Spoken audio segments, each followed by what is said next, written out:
as you've been hearing in the news, this story. A woman from Sheffield, one of the people affected by the scandal nationally over contaminated blood. A former judge has opened a public inquiry into how thousands of people were infected with hepatitis C and HIV from contaminated blood they were given in the 1970s and 1980s. It's been called the worst treatment disaster in the history of the NHS. Mel Mckay is from Sheffield and is directly affected. She's with us. Good afternoon, Mel. Good afternoon. So what did you contract as a result of this bad blood? I contracted HIV. And how has that affected you in your life then? I take medication every day, every tea time, and it's caused... Some days I have good days, some days I don't have so much good days, but on a whole, at the moment, I'm doing pretty well. But it means I have to go for regular appointments and regular checkups to make sure my blood counts are stable. How did you feel when you found out? Obviously, being a teenager at the age of 14, being told by a consultant that you're HIV positive, it's quite a shock, and I never heard of it, and I didn't know what to expect and what it did to my immune system. And when you found out what it did, what was the situation?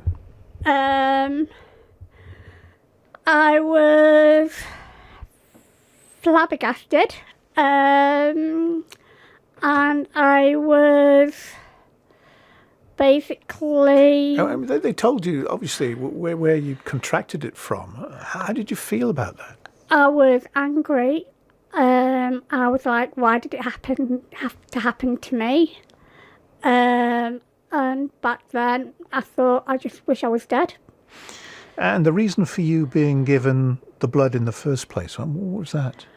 In 1983, I underwent major heart surgery in London to correct a faulty pulmonary valve because it was not functioning as well it should be doing by pumping oxygenated blood around my body.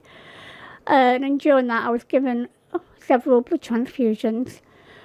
But then in 1985 at a different hospital also in London, because at the time we were living down there, I was then...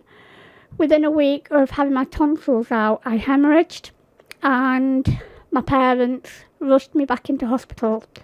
And back then, I was then given factor VIII, which is usually given to people with haemophilia. But because I was hemorrhaging, the doctors said to my parents, if we don't give this to your daughter's going to die. So they basically had to give me factor VIII to stem the bleeding. What's been the reaction of people around you, your family? A lot of my family all of my family have been quite supportive about it and understanding, because their daughter, niece, cousin, they've had to grow up with their relative being HIV positive. How do you feel now that publicly, of course, it's been brought to the fore with this inquiry? About time too. It's been a long time coming, and we've been fighting for this day for a long time, and we've still got a long way to go, but we've got the start of the journey that we've been fighting for. And just to confirm then, your health itself, everything is fine, is it? At the moment, everything is stable. I have to have regular CD4 counter and viral loads done every so many months. But at present, it's, on the HIV side of things, it's pretty stable. Well, thanks for popping in and telling us your story. It's lovely meeting you. Thank you. Mel Mckay then from Sheffield.